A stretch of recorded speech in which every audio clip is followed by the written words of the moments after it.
नमस्कार, Shriram time news मध्ये मी कैलास सोनवणे आपले हार्दिक स्वागत करतो। सुरुवातीला पाहूया 24 तासातील ताज्या घडामोडी। वीर जवान दिनेश पावरा यांच्यावर सोमवारी शासकीय इतमामात शोकाकुल वातावरणात करण्यात आले अंत्यसंस्कार। जिल्हा रुग्णालयाच्या आवारात पावसाचे पाणी साचून रुग्णांची हेळसांड। शिवसेना उबाटा पक्षातर्फे रुग्णालयाचे अधिष्ठाता व सार्वजनिक बांधकाम विभागाचे अधीक्षक अभियंता यांना घेराव घालून विचारण्यात आला जाब। मराठा आरक्षणासंदर्भात महाराष्ट्र शासनाने काढलेला जी.आर. त्वरित रद्द करण्याची मागणी। आणि जागतिक आत्महत्या प्रतिबंध दिनाचे औचित्य साधून निमगुळ येथील न्यू इंग्लिश स्कूलच्या विद्यार्थ्यांना करण्यात आली जनजागृती। आता बातमीपत्र विस्ताराने। शिरपूर तालुक्यातील शेमले येथील जवान दिनेश तुफान पावरा यांना लद्दाख येथे कर्तव्य बजावत असताना रविवारी वीरमरण आले। सोमवारी वीर जवानावर शासकीय इतमामात शोकाकुल वातावरणात अंत्यसंस्कार करण्यात आले। शिरपूर तालुक्यातील शेमला येथील जवान दिनेश तुफान पावरा यांना लद्दाखमध्ये कर्तव्य बजावत असताना रविवारी वीरमरण आले। त्यांच्यावर मंगळवारी शेमला येथे शासकीय इतमामात शोकाकुल वातावरणात अंत्यसंस्कार करण्यात आले। दिनेश पावरा या जवानाने देशसेवा हीच मोठी सेवा मानत 2 वर्षापूर्वीच भारतीय लष्करात अग्निवीर म्हणून सामील झाला होता। लडाखमध्ये भारतीय सैन्य दलाच्या बॉर्डर रोड ऑर्गनायझेशन मध्ये कार्यरत असताना त्यास वीरमरण प्राप्त झाले आहे। दरम्यान त्याच्या मृत्यूची बातमी समजता शेमल्या गावासह संपूर्ण तालुक्यात शोककळा पसरली। कुटुंबियावर दुःखाचा डोंगर कोसळला। रस्त्याच्या कामासाठी दगड फोडण्यासाठी सुरुंग लावण्यात आला होता। हा सुरुंग फुटून उडालेला दगड या ठिकाणी कर्तव्य बजावत असलेल्या भारतीय सैन्य दलातील जवानाच्या अंगावर पडला। यात देश सेवेत कर्तव्य बजावत असताना शेमल्या येथील जवानाचा मृत्यू झाला। मंगळवारी दुपारनंतर दिनेश पावरा यांच्या पार्थिवावर शेमला येथे शासकीय इतमामात शोकाकुल वातावरणात अंत्यसंस्कार करण्यात आले। त्यांच्या मागे पत्नी, मुलगी, आई वडील, 3 भाऊ असा परिवार आहे। ही जी घटना घडलेली आहे अत्यंत दुःखद घटना आहे आणि हा जो जवान होता हा या सातपुड्याच्या पायथ्याशी एक छोटंसं गाव शेमल्या गाव आहे।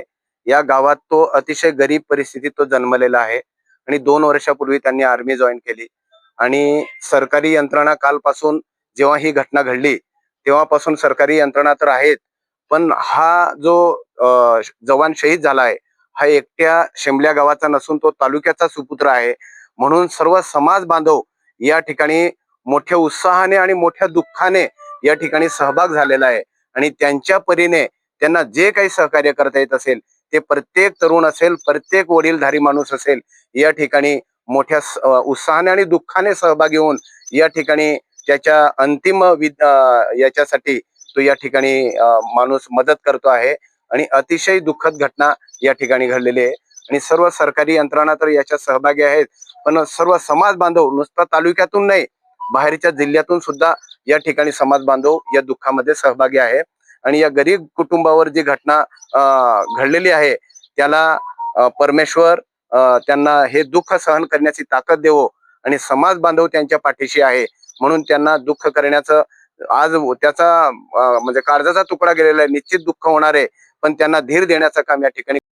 धुळे जिल्हा रुग्णालयाच्या आवारात पावसाचे पाणी साचून रुग्णांची हेळसांड होत आहे। त्यामुळे डासांचा प्रादुर्भाव वाढून त्यांचे आरोग्य धोक्यात आले। या विरोधात धुळे जिल्हा शिवसेना उबाटा पक्षातर्फे रुग्णालयाचे अधिष्ठाता व सार्वजनिक बांधकाम विभागाचे अधीक्षक अभियंता यांना घेराव घालून जाब विचारण्यात आला। धुळे जिल्हा रुग्णालयाच्या आवारात पावसाचे पाणी साचून रुग्णांची गैरसोय होत आहे, तसेच डासांचा प्रादुर्भाव वाढून आरोग्य धोक्यात आले। रुग्णालयात पार्किंगची व्यवस्था नाही, रुग्णांना बसण्यासाठी बाकडे नाहीत। मग रुग्णालयासाठी आलेला कोट्यवधी रुपयांचा निधी गेला कुठे असा प्रश्न उपस्थित करीत धुळे जिल्हा शिवसेना उबाटा पक्षातर्फे रुग्णालयाचे अधिष्ठाता डॉक्टर दत्ता देगावकर तसेच सार्वजनिक बांधकाम विभागाचे अधीक्षक अभियंता आर पाटील यांना घेराव घातला व सोयी सुविधा पुरवल्याशिवाय आरोग्य मंत्र्यांना रुग्णालयाचे उद्घाटन करू देणार नाही असा इशाराही दिला। जिल्हा रुग्णालयातील इन्फ्रास्ट्रक्चरचे काम करण्यात आले असून या ठिकाणी सुसज्ज शस्त्रक्रिया विभाग, लॅब व इतर सुविधा उपलब्ध करून देण्यात आल्या आहेत, परंतु रुग्णालयाच्या आवारातील समस्या अद्याप सोडवण्यात आलेल्या नाही। शिवसेना उबाटा पक्षाने गेल्या महिन्याभरापूर्वी सार्वजनिक बांधकाम विभागाचे अधीक्षक अभियंता आर पाटील यांना जिल्हा रुग्णालयात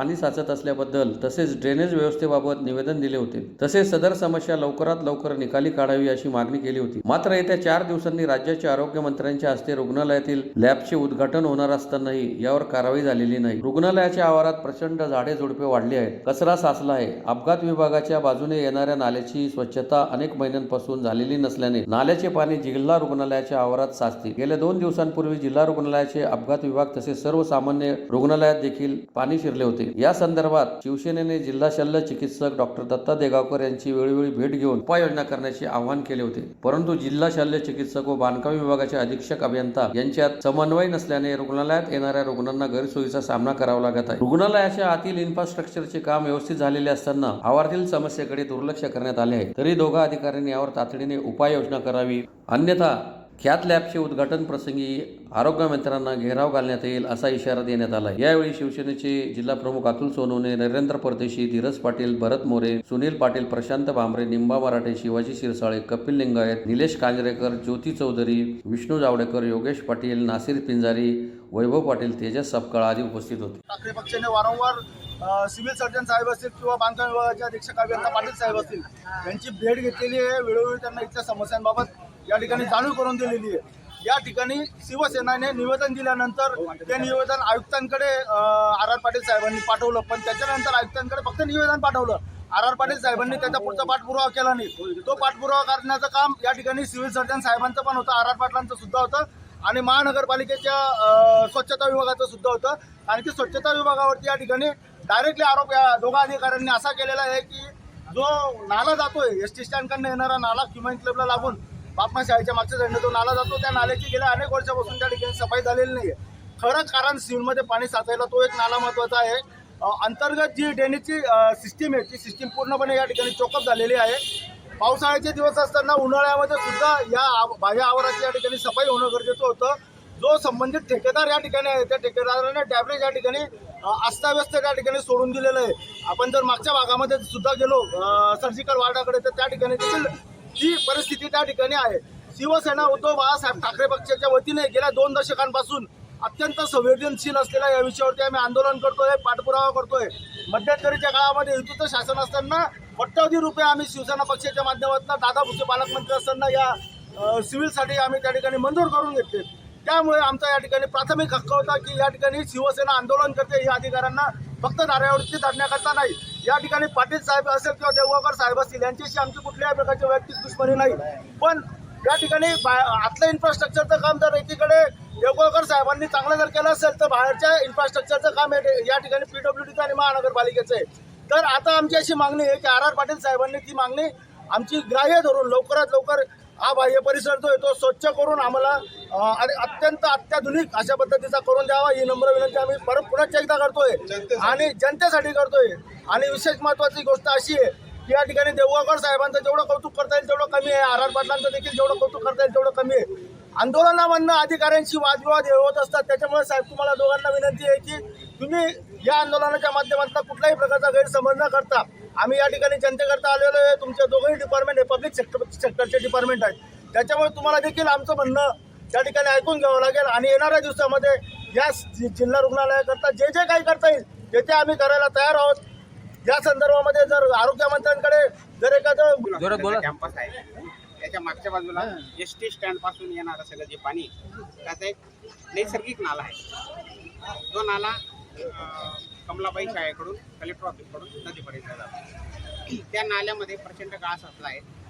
त्या नाल्याची पाण्याची लेवल ही आपल्या सिव्हिल हॉस्पिटलची जे ड्रेनेज आहे त्या लेवलला येऊन गेली म्हणून पाणी ते निघत नाही आणि पावसाळ्यात पाणी अटकतं. मग 1 महिन्यापूर्वी शिवसेनेने निवेदन दिलं होतं आम्हाला आमच्या कार्यालयाचे. त्याच दिवशी शिवसेनेचं निवेदन जसं आयुक्तांना आम्ही पाठवलं होतं आणि आयुक्तांना विनंती केली होती आम्ही की तो नाला खोलीकरण करून द्यावं. मी या ठिकाणी पूर्वी डेप्युटी सुद्धा होतो तेव्हा जो जितका खोल नाला होता तितका तो खोल नाला नाही. तो नाल्यातला गाळा जर काढून दिला तर पाण्याची व्यवस्था पाणी सुरळीत ड्रेन होऊन जाईल. या संपूर्ण परिसरातली ड्रेनेज लाईन एक 10 वर्षापूर्वी महाराष्ट्र जीवन प्राधिकरणाने केलेली आहे आणि त्याचे चेंबर आहे ना जागोजागी आहे. प्रत्येक चेंबरमध्ये पाणी जायची व्यवस्था आहे आणि ते पाणी त्या नाल्यात निघून कितीही पाऊस आला तर 10 मिनिटात ते पाणी त्या नाल्यात जाऊन नदीत जात आहे. तो नाला चोकअप असल्यामुळे हे पाणी जात. हा झाला ड्रेनेजचा विषय. दुसरा विषय, आता जी कॅट लॅब जी बांधलेली आहे ती सिव्हिल PWD डिपार्टमेंटने बांधलेली नाही. त्याचा टेंडर शासन स्तरावरून वैद्यकीय विभागाने स्वतंत्र केलेला आहे आणि त्याची स्वतंत्र निविदा आहे. त्याचा PWD काही संबंध नाही. नंबर 1 ते नाही मानताय. नंबर 2, आता जे जुनं कौलारू आपलं सिव्हिल हॉस्पिटल होतं त्याच्यातला काही भाग जसा तसा ठेवून ब्रिटिश कालीन असल्यामुळे आणि त्याच्या बाजूला नवीन बांधले ते 100 खाटांचं महिला रुग्णालय, ते काम PWDकडे आहे. त्याचे गेल्या 1.5 वर्षापासून शासनाने पैसे दिले नाही. त्याचं देय बाकी आहे. त्याच्या बाहेरचा प्रिमायसिस हां, फिटिंगचं काम पूर्ण झालंय. त्या टेंडरमध्ये त्या इमारतीच्या समोरचा रस्ता करून देण्याची तरतूद आहे, पण त्या कॉन्ट्रॅक्टरचं अजून फिटिंगचंच बिल भेटलं नाही. त्याच्यामुळे तो रस्त्याचं काम करत आहे. शासनाने त्या कामाला निधी दिला, पण तरीसुद्धा शिवसेनेकडून किंवा सगळ्या जनतेकडून ते हॉस्पिटल लवकरात लवकर सुरू करावं अशी मागणी होती. त्याच्यामुळे ते 100 बेडेड हॉस्पिटल या क्षणाला सुद्धा भौतिकदृष्ट्या पूर्ण झाले, इलेक्ट्रिक फिटिंगसह पूर्ण झाले. आता सिव्हिल सर्जन साहेबांनी त्यांच्याकडे उपलब्ध असलेली जी साधन सामुग्री, पलंग असतील, काय जे असतील, त्याचं इन्स्टॉलेशन सुद्धा आता चालू केलेलं आहे.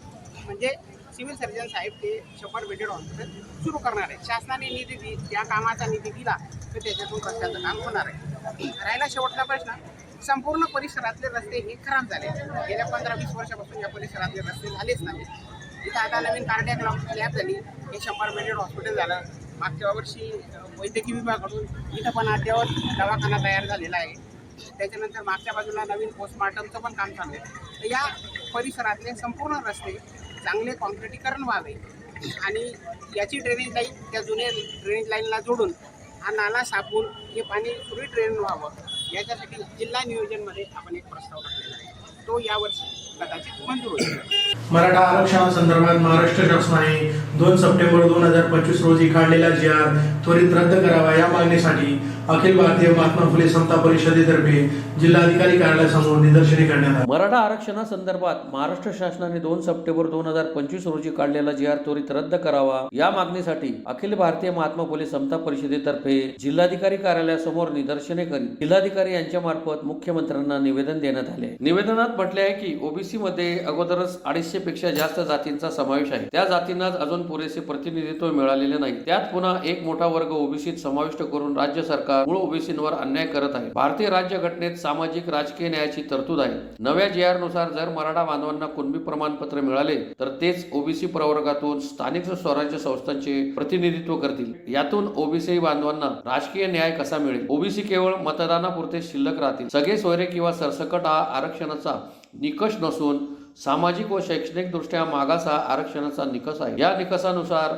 मराठा समाज ओबीसी आरक्षणासाठी पात्र होत नाही. असे असतानाही शासनाने GR काढलाय, तरी सदर GR त्वरित रद्द करण्यात यावा. ओबीसी समाजाचा विचार करून ओबीसी आरक्षणाला धक्का न लावता मराठा समाजाला आरक्षण द्यावे अशी मागणी निवेदनाद्वारे करण्यात आली आहे. यावेळी समता परिषदेचे जिल्हाध्यक्ष राजेश बागुल, प्राचार्य ST चौधरी, प्राध्यापक अण्णा माळी, एकनाथ माळी, ज्ञानेश्वर माळी, विलास माळी, BN बिरारी, डॉक्टर सुनील वाघ, रवींद्र खैरनार, हरिश्चंद्र रेडे, वामनराव जाधव, राजकिशोर तायडे, आसाराम माळी, कांतीलाल माळी, दौलत जाधव, सुशील बदाने आदी उपस्थित होते.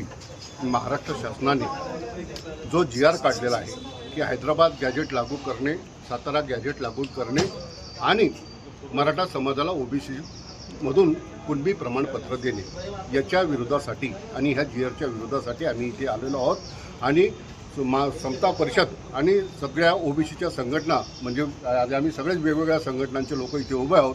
म्हणजे मागासवर्गीय समाजाच्या सगळ्या संघटना ह्या GRचा निषेध करतात आणि त्या GRच्या विरोधात आम्ही निवेदन देण्यासाठी कलेक्टर साहेबांकडे आलेलो आहोत. 10 सप्टेंबर जागतिक आत्महत्या प्रतिबंध दिनाचे औचित्य साधून अंधश्रद्धा निर्मूलन समितीतर्फे धुळे तालुक्यातील निमगुळ येथील न्यू इंग्लिश स्कूलच्या विद्यार्थ्यांना जनजागृती करण्यात आली. सप्टेंबर जागतिक आत्महत्या प्रतिबंध दिनाचे औचित्य साधून धुळे तालुक्यातील निमगुळ येथील न्यू इंग्लिश स्कूल येथील विद्यार्थ्यांना अंधश्रद्धा निर्मूलन समितीतर्फे जनजागृती करण्यात आली. अंधश्रद्धा निर्मूलन समितीचे पदाधिकारी दिलीप खिवसरा यांनी आपले विचार मांडताना सांगितले की आजच्या काळात जन्मलेली पिढी सर्वच बाबतीत अग्रेसर असली तरी आयुष्याचे मोल जाणून घेण्यात कुठेतरी कमी पडत असल्याचे चित्र दिसत आहे. पेपरात वाचण्यात येत असते की अभ्यासाचा ताण, पेपर अवघड गेला, आई वडील रागावले किंवा TV मोबाईल पाहू दिला नाही किंवा व्यसनाधीनता तसेच अत्यंत क्षुल्लक कारणांनी युवक मृत्यूला कवटाळत आहेत. समाजाला आत्महत्यामुक्त करून आत्मनिर्भर करूया, यासाठी एकत्र काम करणे अत्यंत आवश्यक आहे. आपले दुःख कोणाला तरी सांगून मन मोकळे करून आपण आत्मघाती भावनांवर किंवा आत्महत्या करण्याच्या या विचारावर मात करून आत्मनिर्भर होऊया. जर कोणी तुम्हाला सांगितले की ते आत्महत्या करणार आहेत तर त्यांना एकटे सोडू नका. सतत आनंदी राहा, पुस्तक वाचा, संगीत ऐका, व्यसनापासून लांब राहा. पालकांनी मुलांशी संवाद साधत जा. अशा रीतीने सकारात्मक विचार शिवसरा यांनी मांडले. या प्रसंगी N Nagarale, S V Suryavanshi, M Desale, S V Badhane, N Salunke, M S Ayre, C A Pawar, Shrimati J D Patil, PC Sali, VZ Lohar यांच्यासह शिक्षक वर्ग व विद्यार्थी मोठ्या संख्येने उपस्थित होते. आत्महत्या प्रतिबंध दिवस या दिवसाचं औचित्य साधून आज इंडिया न्यू इंग्लिश स्कूल लिंबूळ येथे जागतिक आत्महत्या प्रतिबंध दिवस बद्दल जनजागृती करण्यात आली. आजकाल युवक फार मोठ्या प्रमाणात सर्वच गोष्टीमध्ये अग्रेसर झालेले आहेत, पुढे गेलेले आहेत, परंतु जीवनाचा मोल समजण्यात ते कुठेतरी कमी पडतात. आणि बऱ्याच वेळेला आपण पेपरामध्ये पाहत असतो, वाचत असतो की युवक मोठ्या प्रमाणात आत्महत्येसारखे विचार करत असतात. तर आत्महत्या या करू नये.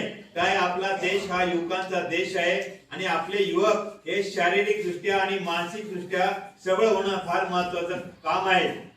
तर आपण आत्महत्यापासून परावृत्त होऊन आत्मनिर्भर, आपलं गाव सुद्धा आत्मनिर्भर किंवा आपलं गाव आत्महत्या मुक्त होणं ही अत्यंत काळाची गरज आहे. त्या हिशोबाने आज आम्ही जनजागृती केली. युवक विद्यार्थी मोठ्या संख्येने उपस्थित होते. या कार्यक्रमासाठी प्राचार्य भाऊसाहेब सर हे यांनी अध्यक्षस्थान त्यांनी सुद्धा मनोगत व्यक्त केलं. त्याचप्रमाणे मोठ्या संख्येने शिक्षक वर्ग उपस्थित होते. मी सगळ्यांचा आभार मानतो. आणि विद्यालयामध्ये अंधश्रद्धा निर्मूलन समितीचे प्रतिष्ठित आपल्या गावातील नागरिक श्री दिलीपजी ठुसरा हे आपण कायमच बघतो आपल्या विद्यालयामध्ये समाज जागृतीचं काम हे कायम त्यांच्या तळमळीने करत असतात. तेच कार्य पुढे चालवत त्यांनी आज 10 सप्टेंबर हा जागतिक आत्महत्या प्रतिबंधक दिवस म्हणून हा सगळीकडे मनवला जातो. त्या पद्धतीने आपल्या विद्यालयामध्ये त्यांनी विद्यार्थ्यांच्या मार्फत आपले जे किशोरावस्थातील विद्यार्थी आहेत त्यांच्या माध्यमाने घराघरात ही समस्या जी निर्माण झालेली पूर्ण ती काही ना काही अंशी त्याला आळा घालण्यासाठी, प्रतिबंध घालण्यासाठी, तुमच्या मनात ही संकल्पना रुजवण्यासाठी त्यांनी आपला कार्यक्रम या ठिकाणी आणला. बघा, कुठल्याही समस्येचं उत्तर हे आत्महत्या नसू शकतं. आत्महत्या केला म्हणजे त्या कुटुंबाला शेकडो समस्यांना तोंड द्यावं लागतं. म्हणून जीवनात कुठलंही जर काही संकट आलं तर त्याच्या संकटाला भरपूर मार्ग असतात.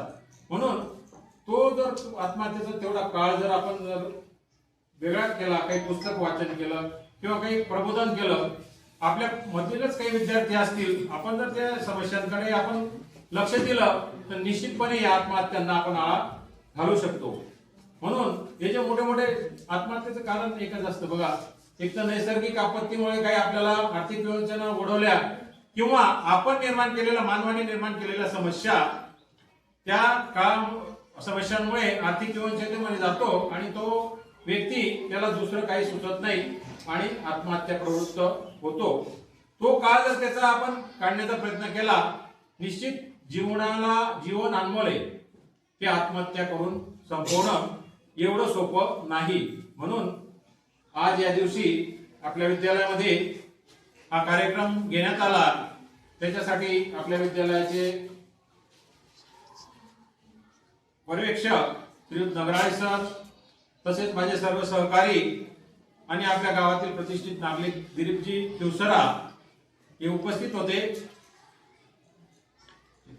पुन्हा एक नजर ठळक घडामोडींवर. वीर जवान दिनेश पवार यांच्यावर सोमवारी शासकीय इतमामात शोकाकुल वातावरणात करण्यात आले अंत्यसंस्कार. जिल्हा रुग्णालयाच्या आवारात पावसाचे पाणी साचून रुग्णांची हेळसांड. शिवसेना उभाटा पक्षातर्फे रुग्णालयाचे अधिष्ठाता व सार्वजनिक बांधकाम विभागाचे अधीक्षक अभियंता यांना घेराव घालून विचारण्यात आला जाब. मराठा आरक्षणासंदर्भात महाराष्ट्र शासनाने काढलेला GR त्वरित रद्द करण्याची मागणी. आणि जागतिक आत्महत्या प्रतिबंध दिनाचे औचित्य साधून निमगुळ येथील न्यू इंग्लिश स्कूलच्या विद्यार्थ्यांना करण्यात आली जनजागृती. याचबरोबर श्रीराम टाइम न्यूजच्या बातम्या संपले. दिवसभरातील ताज्या घडामोडींसाठी पाहत राहा श्रीराम टाइम न्यूज. भेटूया पुढील प्रसारणात. तोपर्यंत नमस्कार.